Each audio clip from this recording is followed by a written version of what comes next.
আল্লাহ তাদের সকলকে শহীদ হিসাবে কবুল করুন। যারা আহত পঙ্গু হয়েছে তাদের জন্য দোয়া করে আল্লাহ তাআলা তাদেরকে সুস্থতার নিয়ামত দান করুন। ঢাকা মেডিকেলে 7 তারিখ আমরা গিয়েছিলাম আহতদেরকে দেখতে।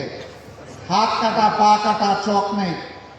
বিছানার পাশে দাঁড়িয়ে বিছানায় বসে জিজ্ঞাসা করেছিলাম কেমন লাগে, বলে যে ভালো লাগে।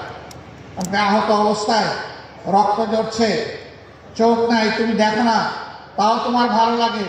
কেন তোমার ভালো লাগে? বলে যে কারণে লড়াই করেছিলাম সেই লড়াইয়ে বিজয়ী হয়েছে তাই ভালো লাগে। কি কারণ ছিল?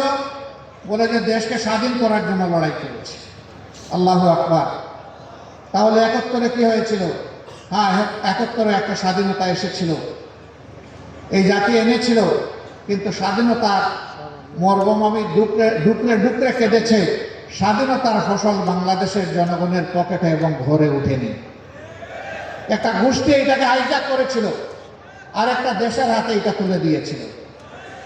তার জ্বলন্ত প্রমাণ এই 16 ডিসেম্বর পাশের দেশের প্রধানমন্ত্রী তিনি বিজয় দিবসের শুভেচ্ছা দিতে গিয়ে ভারতীয় সৈনিক সেনাপতিদেরকে দিয়েছেন আর বলেছেন এটা ভারতের বিজয় দিবস। যারা স্বাধীনতার চেতনার কথা বলেন, বেশি বেশি বলেন, তারা এখন চুপ কেন? তাইলে কি আপনারা এটাকে বাংলাদেশের বিজয় স্বীকার করছেন না? আর যদি বিজয় স্বীকার করে থাকেন তাহলে প্রতিবাদ করেননি কেন? আসল রূপ তাদের প্রকাশ হয়ে গিয়েছে, কারণ তারা তাদের মাথা ইজারা দিয়ে রেখেছে পাশের দেশ। এদের মাথা নিজেদের মাথা নয়, ওইখান থেকে রিমোট কন্ট্রোলে যা বলা হয়েছে তারা 15.5 বছর তাই করেছে। শিক্ষা যেহেতু জাতির মেরুদণ্ড, এই জায়গায় বেশি আঘাত দিয়েছে। উদ্দেশ্যহীন, মানহীন একটা শিক্ষা ব্যবস্থা দাঁড় করিয়ে দিয়েছে যা বাস্তব জীবনে এই জাতির খুব কমই প্রয়োজনে আসছে। শিক্ষায় কোনো গবেষণা নাই, চর্চা নাই, উৎকর্ষ নাই, নৈতিকতা নাই, দুনিয়ার সাথে কোনো মিল তাল নাই, সব কিছুকে একদম তছনছ করে দিয়েছে।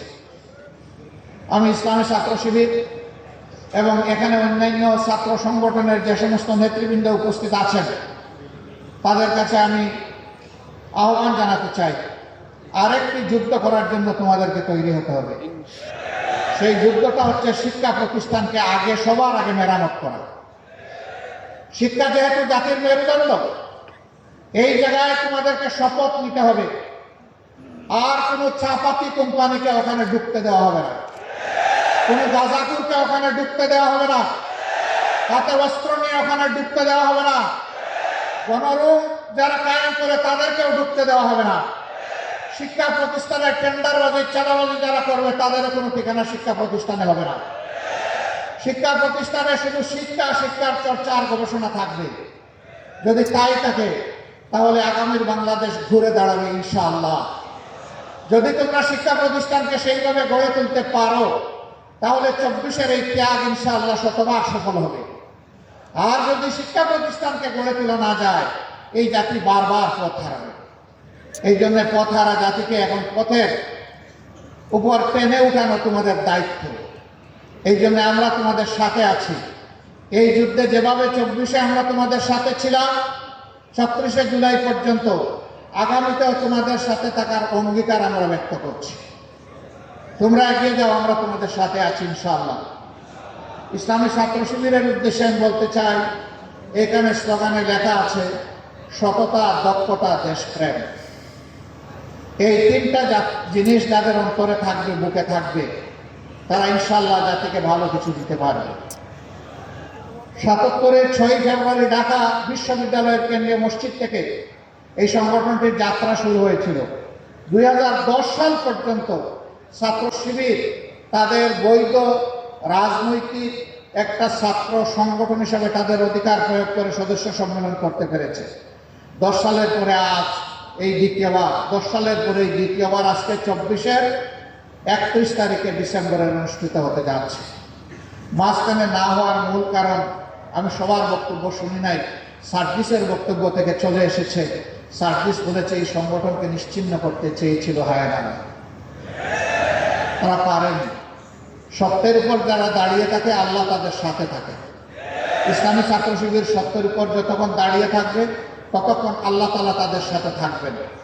ধৈর্যের উপর যতক্ষণ থাকবে আল্লাহ তাআলা ততক্ষণ তাদের সাথে থাকবেন। ছাত্র শিবির তোমাদেরকে আজকে মূল দায়িত্ব নিতে হবে প্রতিষ্ঠিত ছাত্র সংগঠন হিসাবে।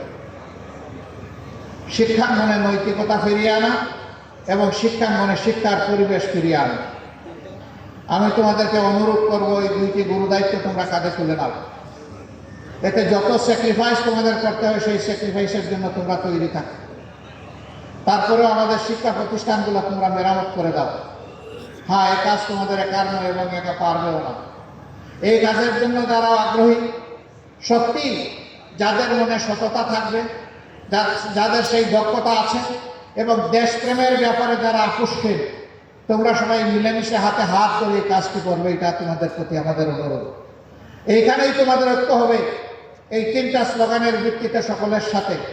যারাই এগিয়ে আসবে তাদেরকে বুকে আলিঙ্গন করে পরস্পরকে জড়িয়ে ধরে তোমরা সামনের দিকে এগিয়ে যাও।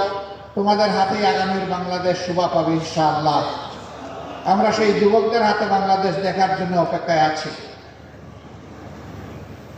ইসলামী ছাত্র শিবিরের এই অভিযাত্রায় এ পর্যন্ত যারা শাহাদত বরণ করেছে, আল্লাহ তাআলার দরবারে দোয়া করি আল্লাহ তাদেরকে তার মাবরুর বান্দা হিসেবে কবুল করবে। তাদের প্রতি আজীবন যাতে ইসলামী ছাত্র শিবির এবং আমরা সবাই শ্রদ্ধা জ্ঞাপন করতে পারি, আল্লাহ আমাদেরকে সেই দায়িত্ববোধ দান করবে। তাদের পরিবারগুলোকে আমরা যাতে শ্রদ্ধার সাথে ধারণ করতে পারি সেই শক্তি আল্লাহ আমাদেরকে দান করবে। আহত পঙ্গু যারা হয়েছে তাদের প্রতি আমরা গভীর কৃতজ্ঞতা জ্ঞাপন করছি। ছাত্র শিবির ছাড়াও বাংলাদেশের স্বাধীনতার পর যাদের উপরেই বিভিন্ন সময় হায়নারা ঝাঁপিয়ে পড়েছে, ফ্যাসিস্ট শক্তিগুলো ঝাঁপিয়ে পড়েছে, তাদের সকলের প্রতি আমরা গভীর সহানুভূতি প্রকাশ করছি। আল্লাহ তাআলার দরবারে দোয়া করি, হে রাব্বুল আলামিন, প্রিয় দেশটা ছোট্ট একটি দেশ, বিপুল সংখ্যক মানুষের দেশ। এই দেশকে ঘিরে হাজার জাতের ষড়যন্ত্র ঘরে বাইরে তুমি দেখতে পাচ্ছ। হে আল্লাহ, তুমি সামিউন বাসির, রাব্বুল আলামিন, ষড়যন্ত্রকারীদের সকল ষড়যন্ত্র তুমি ব্যর্থ করে দাও। আর জাতীয় স্বার্থে আমাদের জাতিকে ইউনাইটেড ঐক্যবদ্ধ থাকার তৌফিক দান করো। জাতীয় ঐক্যে বিভ্রান্তি সৃষ্টি হয়, জাতীয় ঐক্যের কোনো ক্ষতি হয়, এই ধরনের সকল হটকারী আচরণ থেকে সংশ্লিষ্ট সকলকে আমরা বিরত থাকার জন্য আহ্বান জানাব। আমরা অনুরোধ করব, বিভেদ নয় ঐক্য চাই, সবাই মিলে দেশ গড়তে চাই। এই স্লোগানের ভিত্তিতে আমরা সামনে এগিয়ে যাই। আল্লাহ আমাদের সহায় হন। আল্লাহ হাফিজ। বাংলাদেশ জিন্দাবাদ। বাংলাদেশ ইসলামী ছাত্র শিবির জিন্দাবাদ। আসসালামু আলাইকুম ওয়া রাহমাতুল্লাহি ওয়া বারাকাতুহু।